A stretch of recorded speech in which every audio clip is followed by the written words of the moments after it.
Hi all, ಎಲ್ಲರೂ ಹೇಗಿದ್ದೀರಾ? I hope ನೀವು ಚೆನ್ನಾಗಿದ್ದೀರಾ ಅಂತ ತಿಳ್ಕೊಳ್ತೀನಿ. ಇವತ್ತು ಶ್ರೀರಾಮನವಮಿ ಹಬ್ಬ ಅಲ್ವಾ, ಇದು ನನ್ನ ಫಸ್ಟ್ ವಿಡಿಯೋ. ನಮ್ಮ ಅತ್ತಿಗೆಯವರು ಬೆಳಿಗ್ಗೆನೇ ಎದ್ದು ಬೇಗ ಮನೆ ಮುಂದೆ ಎಲ್ಲ ನೀರು ಹಾಕಿ ತೊಳೆದ್ಬಿಟ್ಟು ಸಾರಿಸ್ತಾ ಇದ್ದಾರೆ. ಹಬ್ಬ ಅಂದ್ರೇ ಆ ಥರನೇ ಅಲ್ವಾ, ಮನೆ ಮುಂದೆ ಎಲ್ಲ ಸಗಣಿ ಸಾರಿಸಿ ರಂಗೋಲಿ ಹಾಕಿದ್ರೆ ತುಂಬ ಚೆನ್ನಾಗಿರುತ್ತೆ, ನೋಡೋಕ್ಕೆ ಪಾಸಿಟಿವ್ ವೈಬ್ಸ್ ಕೂಡ ಇರುತ್ತೆ. ನಾನು ಎಲ್ರಿಗೂ ಟೀ ಮಾಡಿಕೊಟ್ಟು ನಾನು ಗ್ರೀನ್ ಟೀ ಮಾಡ್ಕೊಂಡು ಕುಡಿತಾ ಇದ್ದೀನಿ. ನನಗೆ ಯಾವಾಗಲೂ ಮೊದಲನೇ ಅಭ್ಯಾಸ ಗ್ರೀನ್ ಟೀ ಕುಡಿದೆ. ಗ್ರೀನ್ ಟೀ ಕುಡ್ದಾದ್ಮೇಲೆ ಪುಟ್ಟದಾಗ ಒಂದು ರಂಗೋಲಿ ಹಾಕೋಣ ಅಂತ ಅಂದ್ಬಿಟ್ಟು ರಂಗೋಲಿ ಹಾಕ್ತಾಯಿದ್ದೀನಿ. ಈ ರಂಗೋಲಿ ಆ್ಯಕ್ಚುಲಿ ತುಂಬ ದೊಡ್ಡದು, ಅಂದರೆ 21 ಚುಕ್ಕೆಯಿಂದ ಏನೋ ಬರುತ್ತೆ. ನಾನು ಅದನ್ನೇ ಪುಟ್ಟದಾಗಿ ಮಾಡಿಕೊಂಡು ರಂಗೋಲಿ ಬಿಡ್ತಾಯಿದ್ದೀನಿ. ಅದಾದಮೇಲೆ ಮನೆ ಒರೆಸೋಣ ಅಂತ ಅಂದ್ಬಿಟ್ಟು ಸರ್ವಸಿದ್ಧಿ ಎಲೆ ಕಿತ್ಕೊಳ್ಳೋಕೆ ಬಂದೆ. ಇದು ಸರ್ವಸಿದ್ಧಿ ಗಿಡ. ಇದು ಮನೆ ಹತ್ರ ಇದ್ದರೆ ಸಾಲಗಳಾಗಲ್ಲ, ಒಂದು ವೇಳೆ ಸಾಲ ಇದ್ದರೂ ಕೂಡ ಬೇಗ ತೀರೋಗುತ್ತೆ ಅಂತ ಹೇಳ್ತಿರ್ತಾರೆ. ನಮ್ಮ ಮನೆ ಹತ್ರ ಯಾವಾಗಲೂ ಇರುತ್ತೆ ಇದು. ಅಕ್ಕಪಕ್ಕದ ಮನೆಯವರೆಲ್ಲ ಬಂದು ಯಾವಾಗಲೂ ಕಿತ್ಕೊಂಡು ಹೋಗ್ತಾ ಇರ್ತಾರೆ. ನಾನು ಅಷ್ಟೇ, ಮನೆಗೆ ಯಾವಾಗ ಮನೆ ಒರೆಸ್ಬೇಕು ಅಂದರೂ ಒಂದು 3 ಎಲೆ ಕಿತ್ಬಿಟ್ಟು ನೀರಲ್ಲಿ ಹಾಕಿಬಿಟ್ಟೆ ನಾನು ಮನೆ ಒರೆಸೋದು. ಹಾಗೆ ಸ್ನಾನ ಮಾಡೋವಾಗಲೂ ಅಷ್ಟೇ, ನನಗೇನಾದರೂ ಒಂದು ಸ್ವಲ್ಪ ನೆಗೆಟಿವ್ ಆಗಿ ಫೀಲ್ ಆಗ್ತಿದೆ ಅಂದರೆ ಸ್ನಾನ ಮಾಡೋ ನೀರಿಗೂ ಕೂಡ 3 ಎಲೆ ಹಾಕ್ಬಿಟ್ಟು ಸ್ನಾನ ಮಾಡಿದ್ರೆ ಸ್ವಲ್ಪ ಐ ಫೀಲ್ ಬೆಟರ್ ಅಂತ ಹೇಳ್ಬೋದು. ಹಾಗೆ ಮನೆ ಒರೆಸೋ ನೀರಿಗೆ ಒಂದು ಸ್ವಲ್ಪ ಉಪ್ಪು ಕೂಡ ಹಾಕ್ಬಿಟ್ಟು ನಾನು ಮನೆ ಒರೆಸ್ತಾ ಇದ್ದೀನಿ. ಈ ಥರ ನಾನು ಯಾವಾಗಲೂ ಮಾಡಲ್ಲ. ಸೋಮವಾರ, ಶುಕ್ರವಾರ, ಹಾಗೆ ಅಮಾವಾಸ್ಯೆ, ಪೌರ್ಣಮಿ, ಯಾವುದಾದ್ರು ಹಬ್ಬಗಳಿದ್ದಾಗ ಅಂಥ ಟೈಮಲ್ಲಿ ಮಾತ್ರ ಉಪ್ಪನ್ನು ಹಾಕಿಬಿಟ್ಟು ನಾನು ಮನೆ ಒರೆಸ್ತೀನಿ. ಮಿಕ್ಕಿ ಟೈಮಲ್ಲೆಲ್ಲ ಇದೆಲ್ಲ ಏನು ಯೂಸ್ ಮಾಡೋಕ್ಕಾಗಲ್ಲ. ನಾರ್ಮಲ್ ನೀರಲ್ಲಿ ಸರ್ವಸಿದ್ಧಿ ಎಲೆ ಹಾಕಿಬಿಟ್ಟು ಮನೆ ಒರೆಸ್ಕೊಳ್ತೀನಿ. ಇವನು ನನ್ನ ಚಿಕ್ಕ ಮಗ ಊಟ ಹಾಕ್ಕೊಡಮ್ಮ ಅಂತ ಅವ್ನಿಗೆ ಊಟ ಹಾಕ್ಕೊಟ್ಬಿಟ್ಟು ನಾನು ಮನೆ ಒರೆಸ್ಕೊಳ್ತಾ ಇದ್ದೆ. ಇವನು ನನ್ನ ದೊಡ್ಡ ಮಗ ಅಂಡೆ ಒಲೆಗೆ ಉರಿ ಹಾಕ್ತಾ ಇದ್ದಾನೆ. ಆಮೇಲೆ ಇಬ್ಬರು ಕೂತ್ಕೊಂಡು ಆಟಾಡ್ಕೊಳ್ತಾ ಇದ್ದರು. ಅವ್ರು ಆಟಾಡೋ ಅಷ್ಟೊತ್ತಿಗೆ ನೀರು ಬಿಸಿ ಆಗಿತ್ತು. ಸೊ ನಾನು ಹೋಗ್ಬಿಟ್ಟು ಮೊದಲು ಸ್ನಾನ ಮಾಡ್ಕೊಂಡು ಬರೋಣ, ಪೂಜೆ ಮಾಡಬೇಕಲ್ವ ಅಂತ ಹೋಗಿ ಸ್ನಾನ ಮಾಡ್ಕೊಂಡು ಬಂದೆ. ನನ್ನ ಮಗ ನೋಡಿ ನಾನು ಬಂದಿದ ತಕ್ಷಣ ಏನು ಹೇಳ್ತಾ ಇದ್ದಾನೆ ಅಂತ. ಸೂಪರ್ ಇದೆಯಾ, ಚೆನ್ನಾಗಿದೆಯಾ, ಇದು ಚೆನ್ನಾಗಿದೆ, ಇದು ಚೆನ್ನಾಗಿದೆ, ಕೈಗಳು ನ್ಯಾಲ್ ಪಾಲಿಶ್ ಚೆನ್ನಾಗಿದೆ. ಅವ್ನು ಯಾವಾಗಲೂ ಹಾಗೆ ನಾನು ಸ್ನಾನ ಮಾಡ್ಕೊಂಡು ಬಂದು ಸ್ವಲ್ಪ ಚೆನ್ನಾಗಿ ಏನಾದ್ರು ಕಾಣಿಸಿದ್ರೆ, ಅಮ್ಮ ನೀನು ಯಾವಾಗಲೂ ಇದೇ ಥರ ರೆಡಿಯಾಗು, ಇದೇ ಥರ ಇರು, ಚೆನ್ನಾಗಿ ಕಾಣಿಸ್ತೀಯ ಅಂತ ಎಲ್ಲ ಹೇಳ್ತಿರ್ತಾನೆ. ಏನೋ ಒಂಥರ ಖುಷಿ ಆಗುತ್ತೆ ನನ್ನ ಮಗ ನನಗೆ ಆ ಥರ ಎಲ್ಲ ಹೇಳಿದಾಗ.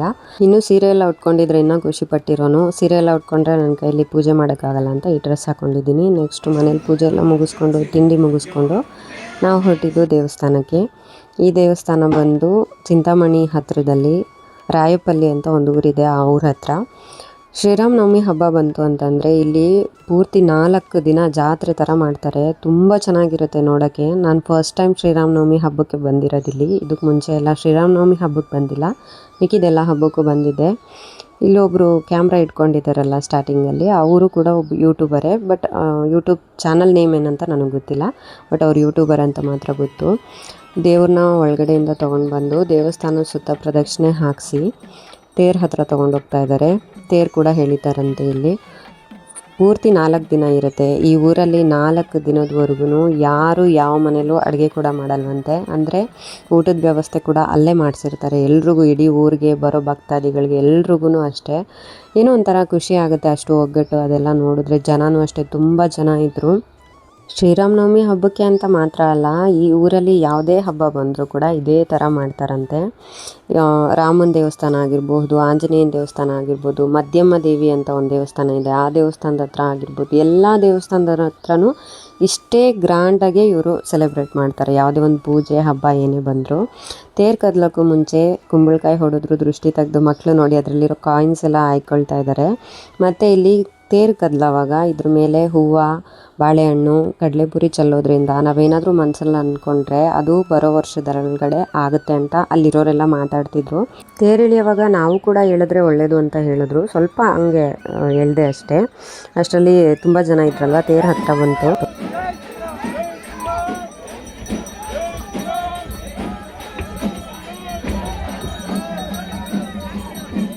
ತೇರು ಹೊರಟ ಮೇಲೆ ಆಂಜನೇಯನ ದೇವಸ್ಥಾನದ ಹತ್ರ ಪಾನಕ ಮತ್ತು ಹೆಸರುಬೇಳೆ ಕೊಟ್ಟರು. ಶ್ರೀರಾಮನವಮಿ ಹಬ್ಬ ಅಂತ ಅಂದರೆ ಪಾನಕ ಹೆಸರುಬೇಳೆನೇ ತುಂಬ ಫೇಮಸ್ ಅಲ್ವಾ. ರುಚಿ ಕೂಡ ಅಷ್ಟೇ ತುಂಬ ಚೆನ್ನಾಗಿರುತ್ತೆ. ನಾವು ಮನೇಲಿ ಏನೇ ಮಾಡಿದ್ರು ದೇವಸ್ಥಾನದ ಹತ್ರನೇ ತುಂಬ ಚೆನ್ನಾಗಿರುತ್ತೆ.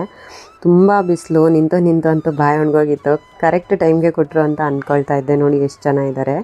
ಅಲ್ಲೆಲ್ಲ ಮುಗಿಸ್ಕೊಂಡು ನೆಕ್ಸ್ಟ್ ನಾವು ಬಂದಿದ್ದು ರಾಮರ ದೇವಸ್ಥಾನದ ಹತ್ರ. ಇದು ಕೂಡ ಅದೇ ಊರಲ್ಲೇ ಇರೋದು. ಫಸ್ಟ್ ಆಂಜನೇಯ ದೇವಸ್ಥಾನದ ಹತ್ರ ಹೋಗಿದ್ವಿ, ಆಮೇಲೆ ರಾಮನ ದೇವಸ್ಥಾನದ ಹತ್ರ ಬಂದ್ವಿ. ಡೆಕೋರೇಷನ್ ನೋಡಿ ಎಷ್ಟು ಚೆನ್ನಾಗಿ ಮಾಡಿದ್ದಾರೆ. ಡೆಕೋರೇಷನ್ ನೋಡ್ತಾ ಇದ್ರೆ ಏನೋ ಒಂಥರ ಖುಷಿ ಆಗ್ತಾಯಿತ್ತು. ದೇವ್ರ ದರ್ಶನ ಎಲ್ಲ ಮುಗಿಸ್ಕೊಂಡು ನೆಕ್ಸ್ಟು ಊಟ ಮಾಡೋಕೆ ಹೋದ್ವಿ. ಊಟ ಮುಗಿಸ್ಕೊಂಡು ಡೈರೆಕ್ಟಾಗಿ ಮನೆ ಹತ್ರಕ್ಕೆ ಬಂದ್ವಿ. I hope you like this video. ನಿಮ್ಗೆ ಈ ವಿಡಿಯೋ ಇಷ್ಟ ಆಗಿದ್ದರೆ ಲೈಕ್ ಮಾಡಿ, ಕಮೆಂಟ್ ಮಾಡಿ, ಶೇರ್ ಮಾಡಿ, ಹಾಗೆ ನನ್ನ ಚಾನಲ್ನ ಸಬ್ಸ್ಕ್ರೈಬ್ ಮಾಡ್ಕೊಳ್ಳಿ. ಎಲ್ಲರಿಗೂ ಶ್ರೀರಾಮನವಮಿ ಹಬ್ಬದ ಹಾರ್ದಿಕ ಶುಭಾಶಯಗಳು. ಹಾಗೆ ರಾಮ ಎಲ್ಲರನ್ನೂ ಚೆನ್ನಾಗಿಟ್ಟಿರಲಿ ಅಂತ ಹೇಳ್ತಾ, ಜೈ ಶ್ರೀರಾಮ್.